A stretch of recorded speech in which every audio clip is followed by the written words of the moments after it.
Well, you recently analyzed the international revenue exposure of dozens of dividend paying stocks, but this wasn't the first time. Why did you decide to revisit this? Sure, this is an exercise I first did back in 2021, I believe, and I wanted to revisit it.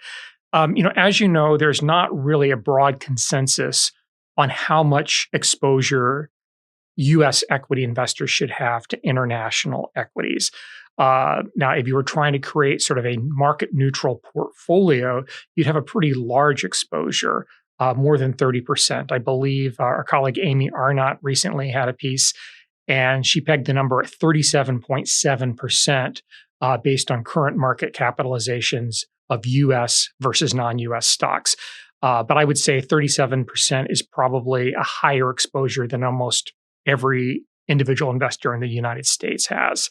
On the other hand, you have some very well respected folks like the late Jack Bogle, founder of Vanguard, or Berkshire Hathaway CEO Warren Buffett, or at least CEO through the end of this year, who have long made the case that US investors don't need direct exposure to international stocks.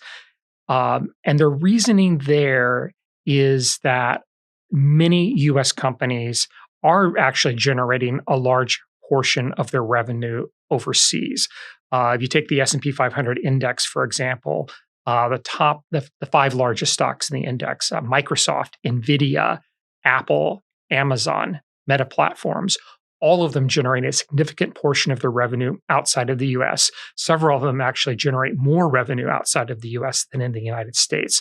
So the logic there is, hey, you're getting this exposure already. If you own a S&P Index 500 or just a diversified portfolio of US stocks, you probably have a fair amount of international revenue.